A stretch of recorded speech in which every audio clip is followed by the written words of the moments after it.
Bom kar napovedala naslednji govorki. Skupaj bosta nastopili magister Mateja Klamič iz Direkcije za vode, območna enota Drava in pa gospa Olata Sokadolnik z vodno-gospodarskega podjetja Drava. Mogoče najprej gospa Klamiček pride na oder, potem pa za njo še gospa Sokadolnik.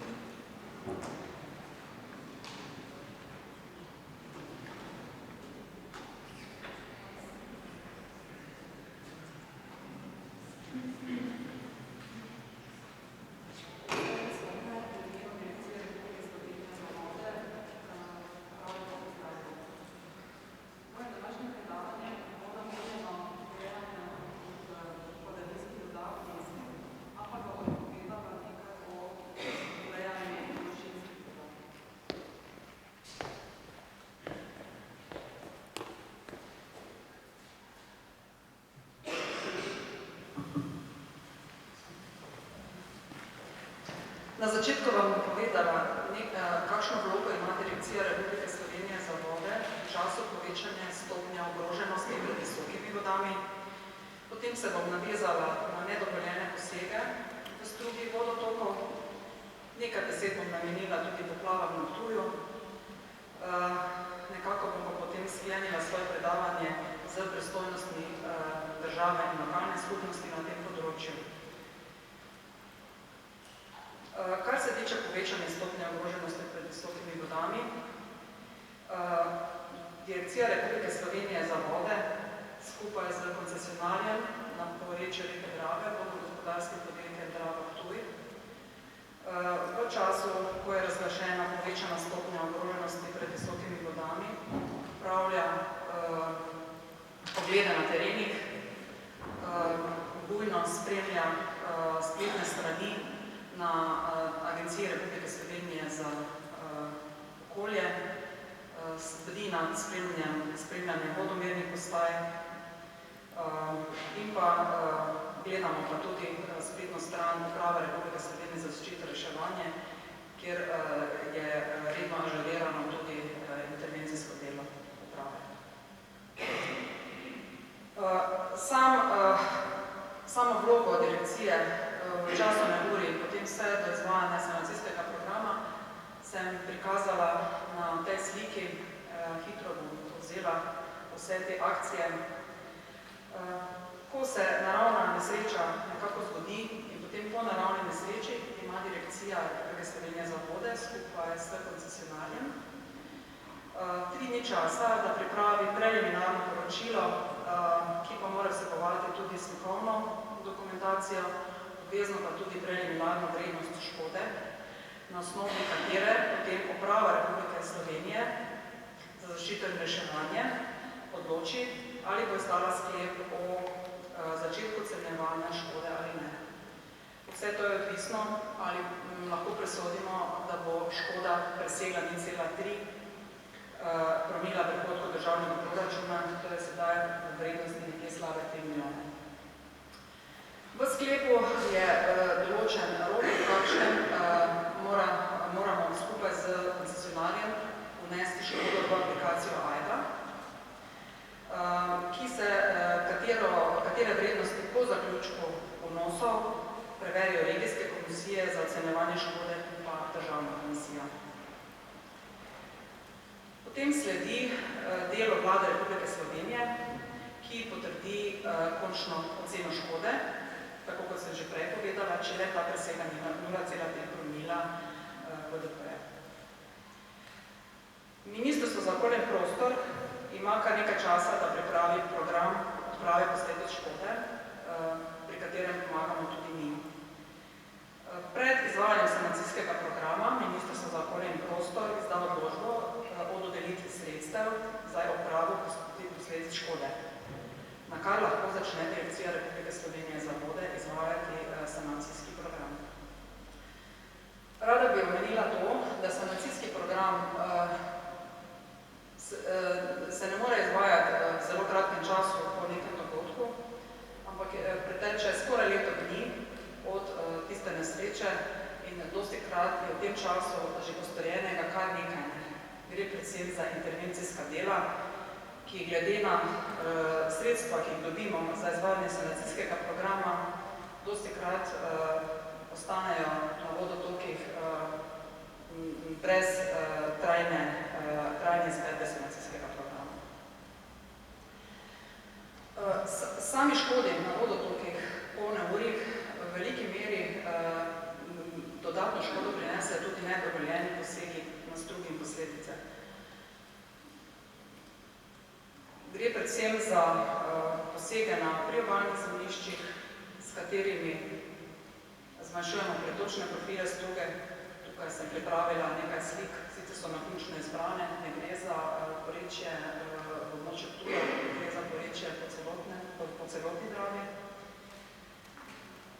Tukaj vidimo en poseg, ki izrazito vpliva v pretočni profil. Potem imamo tukaj spet neke zložbe. Novejše posege seveda prijavljamo inšpekcijam, ki pač uspešno ali pa neuspešno izrečajo povzročitelju, da takšne posege odstranijo. Potem imamo neustrezno odloženo hlodovino, ki se velikokrat znajde tudi v naših zaplavnih prostorah pregrad in pa v samih profilih struge vodotokov. Sama komunalna infrastruktura je prav tako lahko vzrok za povečane škode v času neurij, ne glede na to, ali je bilo pridobljeno vodno soglasje ali ne, se to vrstni posegi lahko izvedejo legalno, vendar neustrezno. V takih primerih prav tako ukrepamo s pomočjo inšpekcijskih služb. Tukaj imamo še premajhne popuste, kjer se material odloži pred popustom in seveda zamaši strugo, voda preteče preko cestišča in naredi dodatno škodo. Na tej sliki pa je prikazano tudi eno tako človeško ravnanje, kjer je bil vodotok v preteklosti prekrit, površine pa so bile uporabljene za druge namene. V nadaljevanju bom prikazala nekaj slikic o poplavah na Ptuju, ko sem danes pač tukaj. V zadnjih 5 letih sta se zgodili dve nezgodi, oziroma sta se zgodila dva neurja. Prvo neurje se je zgodilo lansko leto meseca maja. Tukaj je bil vzrok v preveliki količini voda v samih strugah vodotokov, to sta vodotoka Rogoznica in Grajena. Škoda me botrovala premajhna pretočnost, na Rogoznici zastajanje meteornih vod v depresijah, v Grajeni pa je velik problem bili tudi neustrezni popusti.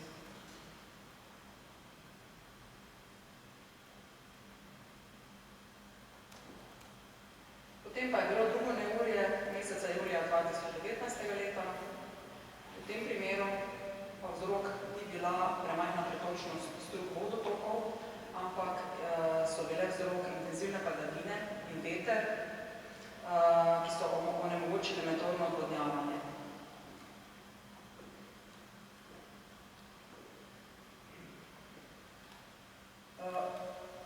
Glede na to, da prihajam iz državne uprave, se bom pač dotaknila tudi zakonodaje, ki nekako deli pristojnosti med države in lokalno skupnostjo.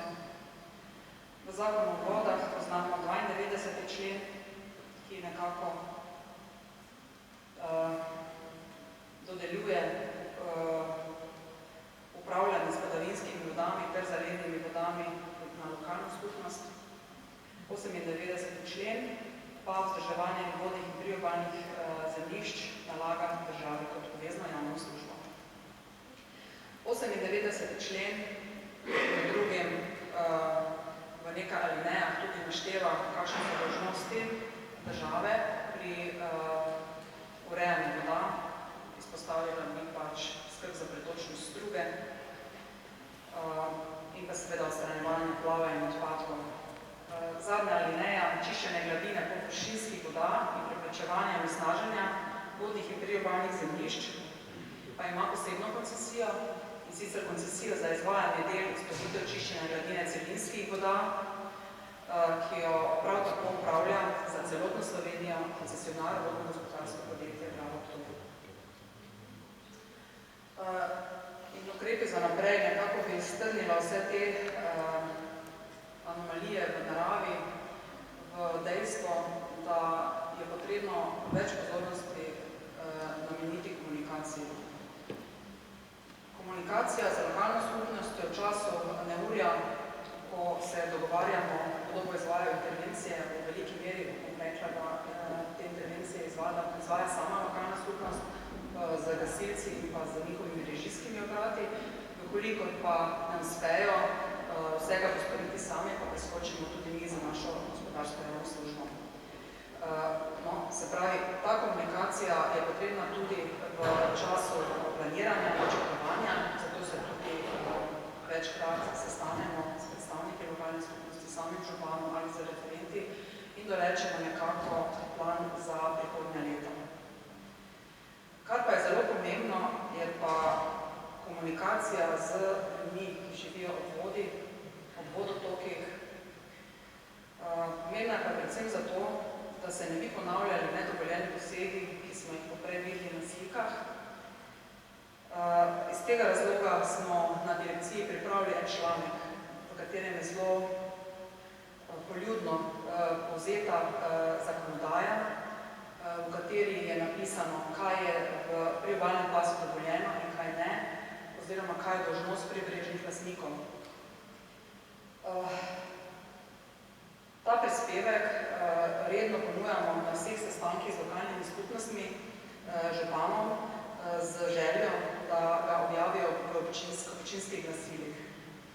Saj vemo, da se zavedamo, da cilj, s katerim bi zagotavljali izboljšanje stanja voda, lahko zagotavljamo le s komunikacijo in ne le s komunikacijo z lokalno skupnostjo, ampak tudi z vsemi živečimi vodotoki. To je zmoja zdaj vse.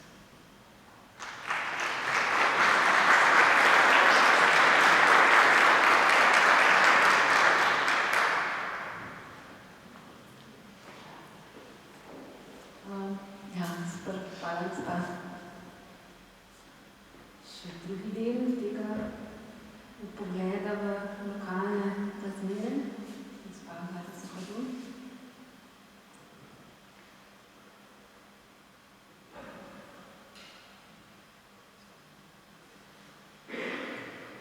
Pozdravljeni, prihajam iz gospodarskega podjetja Drava Ptuj.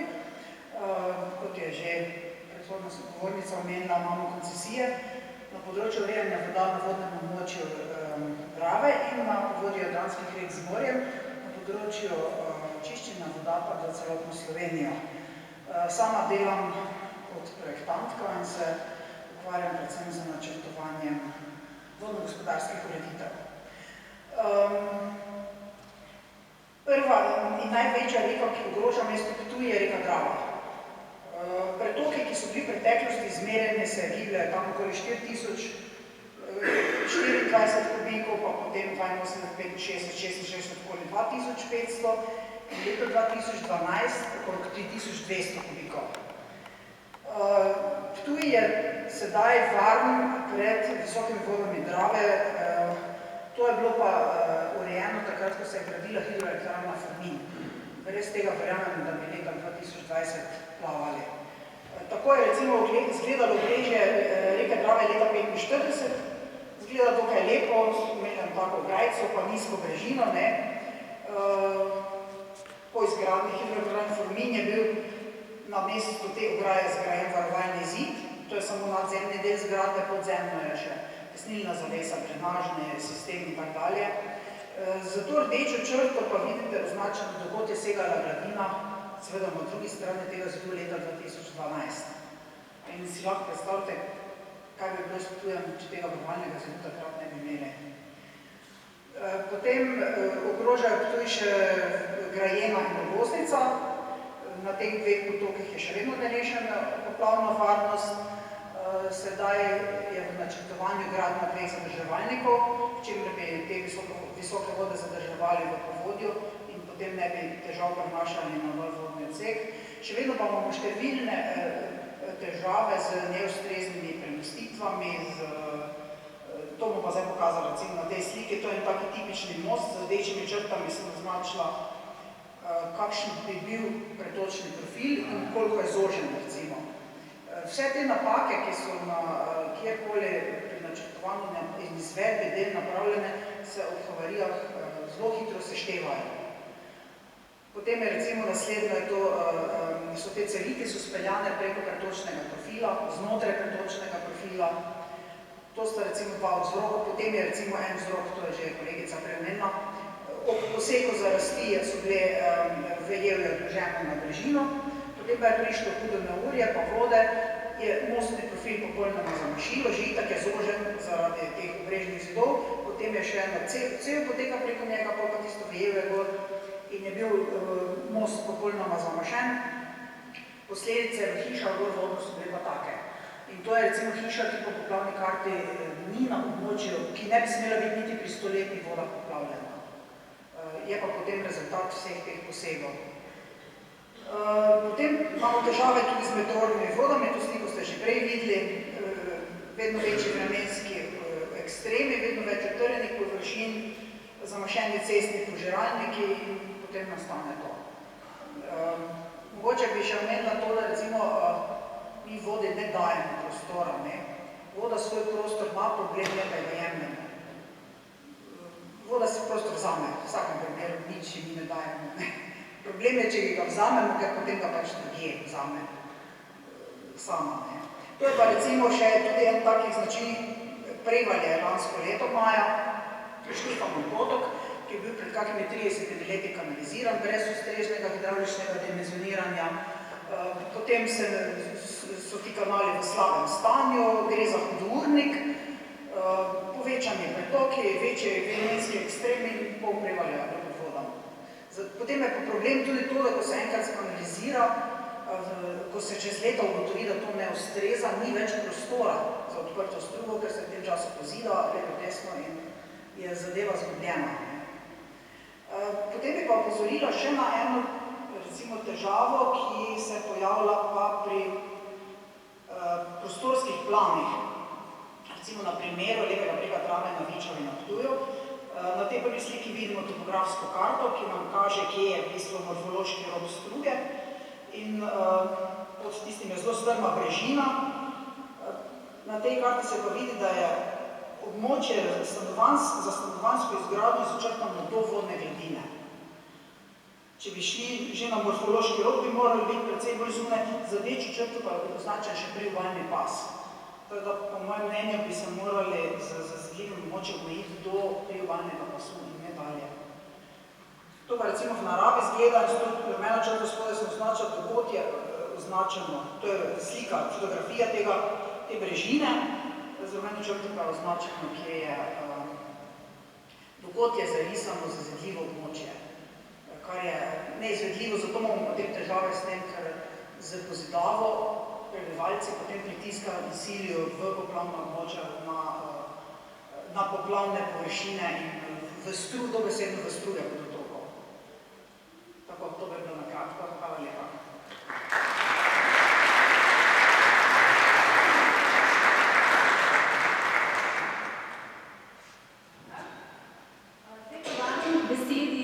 Še našega gosta z Fakultete za gradbeništvo in geodezijo, kolega magistra Mateja Zagravinjo, ki je pripravil prispevek skupaj z dr. Natašo Atanasovo in dr. Francijem Stanjevom.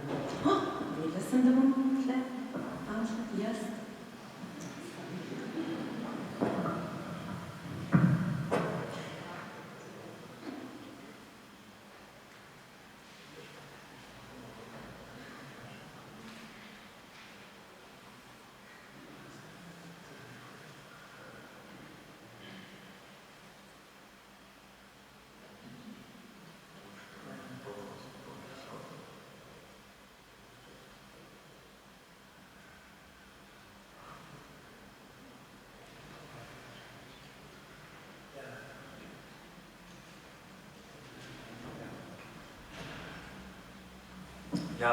Lep pozdrav še enkrat v mojem imenu in v imenu obeh soavtorjev prispevka. Jaz bom pa predstavil, kako pa lahko zdaj z uporabo matematičnih modelov v bistvu ugotovimo, kako bi se pa rešili teh problemov s pandemijskimi vodami oziroma ocenili, kateri ukrepi so najbolj primerni za rešitev naših težav. Predstavitev razdeljena v 5 delov, najprej kaj urbana odvodnja sploh je, kaj potem razumemo, kateri so ukrepi, nekaj o modeliranju urbane odvodnje, potem si bomo pogledali primer iz Girone v Španiji, kjer smo en tak model naredili z ukrepi in potem še zaključki. Zdaj, najprej sploh, kaj razumemo pod urbano odvodnjo oziroma katere so tiste vode, ki se jih dotikamo. Zdaj, kolegica pred mano je govorila o tujih vodah, se pravi, to so neke vodotoki, ki prihajajo iz nekega območja gorvodno, to so take klasične poplave, bi lahko rekli, in to poimenujemo kot tuje vode. Potem imamo zaledne vode, to so vode, ki prihajajo iz območij, ki so neposredno v okolici naselja in se iz nekih bolj hribovitih delov ponavadi stekajo v samo naselje, to označeno z rumenimi puščicami. No, jaz bom pa govoril predvsem o lastnih vodah, to so pa vode, padavinske vode, ki v času padavinskega dogodka, nekega neurja, padajo neposredno na območje naselja. Ja, in zdaj, če si pogledamo v bistvu, če se malo vrnem na začetek, zakaj sploh pride do teh poplav. V mestu je zaradi večjega deleža utrjenih površin, površinski odtok znatno večji, več kot 50%, kot recimo v naravnem območju, kjer je ta površinski odtok samo 10%. In kadar imamo intenzivne padavine, vsa ta voda površinsko odteče. V mestih imamo zato zgrajene kanalizacijske sisteme, kakor smo že danes omenili, poznamo 2 tipa mešane in ločene. Ločeni sistemi so iz vidika upravljanja s padavinskimi voda veliko bolj primerni, zaradi tega, ker lahko s to padavinsko vodo nekaj naredimo, jo ločeno zbiramo, jo pomikamo, zadržimo in potem tudi z manj čiščenja odvajamo recimo neposredno v odvodnike. Čim jo zmešamo z sanitarnim tokom, imamo težavo, ker imamo velike količine potem vode slabše kakovosti. Ja, in kakor smo že ugotovili, ti sistemi so dimenzionirani na neko 2-letno, 5-letno povratno dobo. V nasprotnem primeru se nam dogaja, da imamo poplavljene ceste, da voda vdira povratno v objekte in zaradi tega bi mogli predvideti neke ukrepe, kako to vodo nadzirano po cestiščih odvajati ven iz naselij, tako da bodo te vode povzročale čim manj škode. Vprašati se moramo pa tudi, kaj se pa zgodi, se pravi, lahko po projektu vse deluje odlično, kaj se pa zgodi takrat, ker recimo imamo zamašeno odtoke zaradi jesenskega listja in tudi drugi recimo ekstremni primeri, kot je recimo požari, se pravi požarna voda ali pa lomljenje vodovodnih cevi. Tudi takrat imamo velike količine vode, ki jih moramo nekako varno spraviti iz naselja. Ja, se pravi, izzivi so urbanizacija in to, da imamo veliko količino utrjenih površin in pa seveda podnebne spremembe. Kolegi so že povedali, Arso je napovedal, da bomo imeli vedno več močnejših padavinskih dogodkov, bolj pogosto se bodo pojavljali, to zaradi tega, ker imamo hitrejši cikl, hidrološki cikl. In če si pogledamo, kolegi so že predstavili tudi podrobno, letos sta bila 2 taka dogodka, v roku enega tedna, eden z več kot 100-letno povratno dobo, drugi z 10-letno povratno dobo in lahko pričakujemo, da se bo to redno dogajalo, tako da neki ukrepi so potrebni. Zdaj, če se malo navežem na predhodnike in pokažem še en primer, kako so se mesta drugod po Evropi s temi problemi že soočila. V Kebenhavnu so imeli en zelo močen padavinski dogodek leta 2011. Ocenjena povratna doba je bila več kot 300 let. Bilo je samo zavarovalniških zahtevkov za škodo več kot milijardo evrov in takrat se je mesto odločilo, da morajo nekaj narediti na tem področju. Sprejeli so načrt, kako se bodo prilagodili na podnebne spremembe in še potem prav poseben načrt kako se pa prilagajati nalivom. Kakor je že kolega iz Antwerpna tudi povedal, najprej so naredili hidrološko-hidravlični model mesta, ugotovili, kje imajo kritične točke, kje je sistem preobremenjen in potem poiskali tehnične rešitve, kako ob naslednjem takem dogodku varno odvajati vodo iz mest, hkrati pa tudi narediti čim več nekih decentraliziranih ukrepov, da bojo zmanjšali ta površinski odtok in na ta način izboljšali stanje.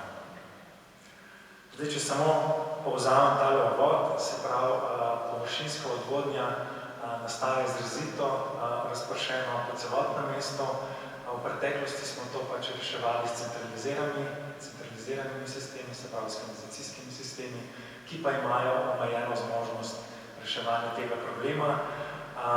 Zato je rešitev so decentralizirani sistemi oziroma kombinacija obstoječih sistemov z decentraliziranimi rešitvami, se pravi nekega načrtovanega zadrževanja podzemnih voda. Zdaj, kako oziroma prvi korak pa je vzpostavitev hidrološko-hidravličnih modelov, s katerimi v bistvu kvantificiramo celoten problem. Zdaj, če pogledamo prav ukrepe, bom samo tale slajd imel, se pravi, ukrepi so lahko neki tradicionalni in lahko rečemo tudi cilji, se pravi klasični neki betonski zadrževalniki, cevni podzemni zadrževalniki, ali pa taki trajnostni oziroma modro-zelena infrastruktura, kot so recimo infiltracijske kotanje, infiltracijske jarki in zelene strehe. Mogoče se pri tem detajlu malo zadržimo, se pravi primer zelene infrastrukture, to je parkirišče pred arboretumom Volčji potok. Vidimo, da je v bistvu ta del, kjer so avti parkirani in zapravljen, se pravi v primeru dežja, voda lepo ponika in imamo veliko manjši površinski odtok. Seveda ni to nek klasičen primer, ker je tam pač frekventnost obiskovalca manjša pri kakšnem trgovskem centrom, ampak vseeno tam, kjer lahko, bi mogli stremiti k takim rešitvam, ki izboljšujejo stanje. Hkrati, če pogledate bolj na desni del slike, še vedno je to kombinirano pa s klasičnim, se pravi ta del, ki je bližje vhodu, je pa še vse asfaltirano celoti. Se pravi, ni zdaj gle črno-belo, moramo pogledati, kaj je najbolj optimalna rešitev. Če gremo na modeliranje urbane odvodnje, se pravi, kaj lahko s tem dosežemo, prvič analiziramo obstoječe sisteme in kot drugo načrtujemo nove sisteme oziroma neka nadgradnja obstoječih sistemov, se pravi, katera je najboljša kombinacija ukrepov za izboljšanje stanja na trenutnem sistemu. Zdaj, na voljo imamo pester nabor programskih orodij, te se pač, oziroma njihova izbira je odvisna od tega, kako detaljno želimo nekaj analizirati, na kako velikem območju se nahajamo. V grobem poznamo nekako 3 pristope, se pravi, prvi je, da samo modeliramo površinski odtok in tukaj uporabljamo samo hidrološke metode, se pravi, območje razdelimo na manjša podobmočja, ki jih obravnavamo kot neke rezervarije in gledamo, kakšen je iztok iz tega območja. Primer tazga programa je Software Music, ta je iz Avstralije, ki pa zanimivo vključuje tudi zeleno infrastrukturo, se pravi, lahko na nekem manjšem območju se že v bistvu preverjamo, kako bi uporaba zelene infrastrukture izboljšala površinski odtok. Potem drug tip te programske opreme je, kjer kombiniramo površinski odtok in tok po ceveh. Se pravi, tukaj že imamo vključene kanalizacijske sisteme, kjer potem že simuliramo tudi povratni tok v kanalizaciji, imamo tudi simuliranje vhodnih in izhodnih izgub, se pravi, so že malo bolj sofisticirani. Primer je recimo Mike Urban, oziroma mogoče najbolj znan IPASVM, se pravi, to je program Ameriške okoljske agencije, ki je pa zastonski software. Najbolj napredni modeli so pa potem, ki imajo že tudi 2D modeliranje tega površinskega odtoka in kombiniranja z hidravličnim modelom kanalizacije, se pravi, kjer vsak jašek predstavlja komunikacijo s tem površinskim otokom in deluje kot izhod in otok sistem. Dva primera sta pa recimo RiverFlow D, ki ima tudi samo modul in pa programsko opremo od Infoworksa. Ja, zdaj, če si pogledamo zahtevnost procesa na nekem območju, se takoj soočimo z nekaj tisoč jaški, nekaj tisoč celmi, ki imajo svoje karakteristike, različne premere, različne višine. Vsega tega ne moramo kar tako na roko rešiti. Moramo uporabljati recimo geografske informacijske sisteme oziroma druge orodja, ki nam to delo olajšajo.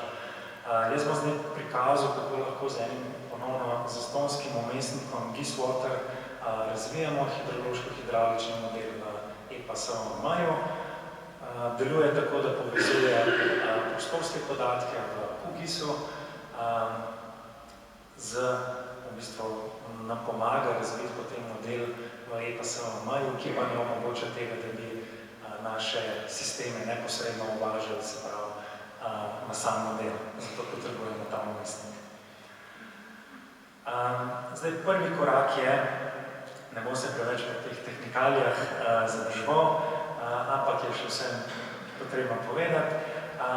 V bazo GIS-Water vnesemo, kakšne imamo vse vrste cevi, kakšne so njihove vrste materialov, katere metode bomo uporabljali, časovne serije, se pravi od padavin, evapotranspiracije in podobno, ter kakšne imamo vzorce recimo črpanja na črpališčih ali pa preusmeritve.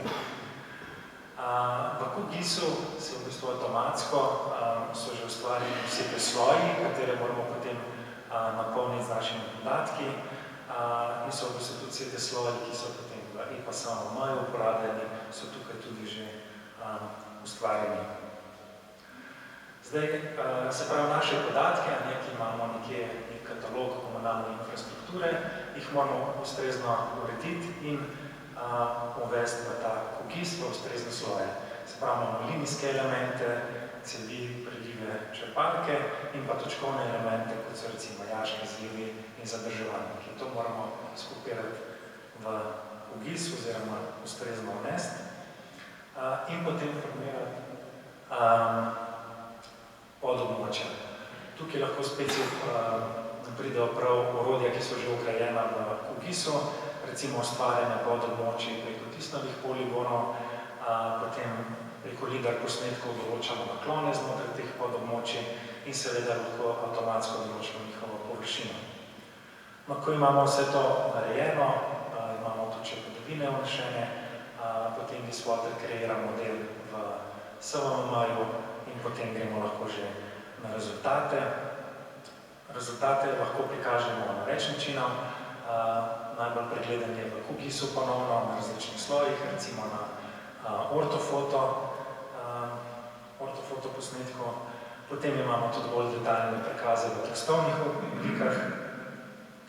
Lahko pa potem tudi v samem SVM-ju uporabljamo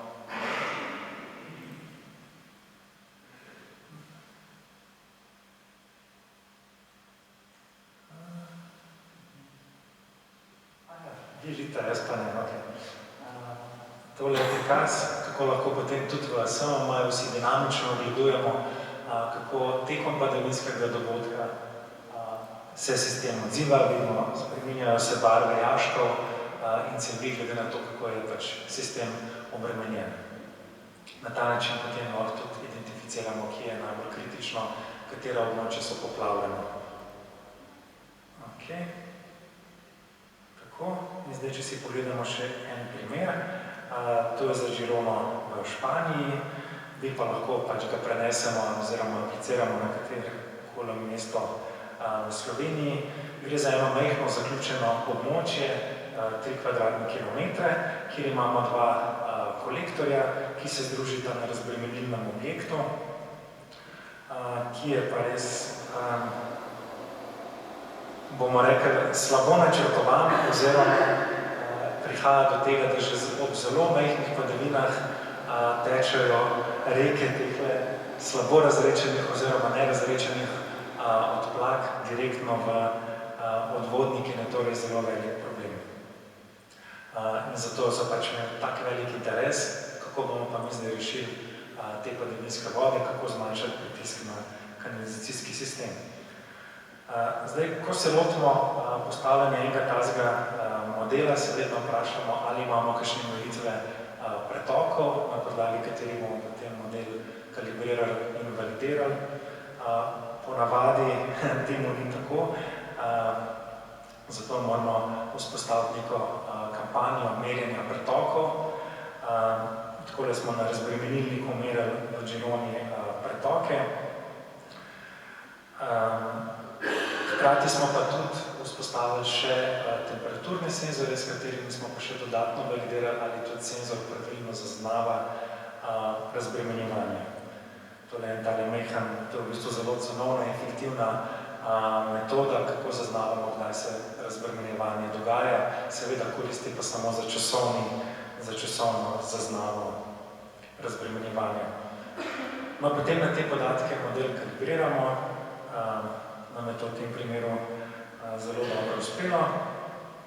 No, potem smo pa predlagali več scenarijev, se pravi, predlagali smo 4 tipe ukrepov, infiltracijske kotanje, infiltracijske jarke, zelene strehe in pa en velik podzemni zadrževalnik, tako izravno brez razbremenilnikov, 1800 kubičnih metrov, in še njihove kombinacije, se pravi, kako pa delujejo v kombinaciji.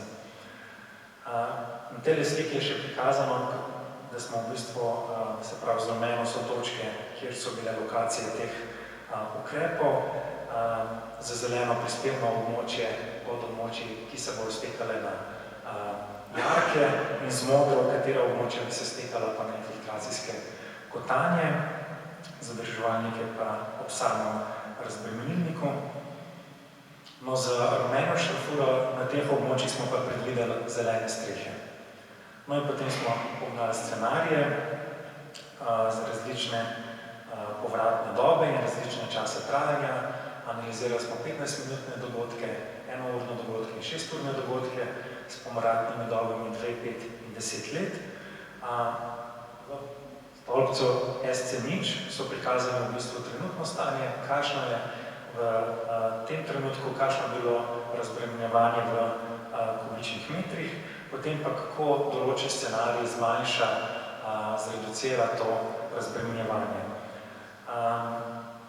Vidimo recimo, kaj lahko že takoj opazimo, da infiltracijsko kotanje bi zmanjšalo to razbremenjevanje v povprečju za 50% in je ta procent v bistvu večino časa dosti stabilen.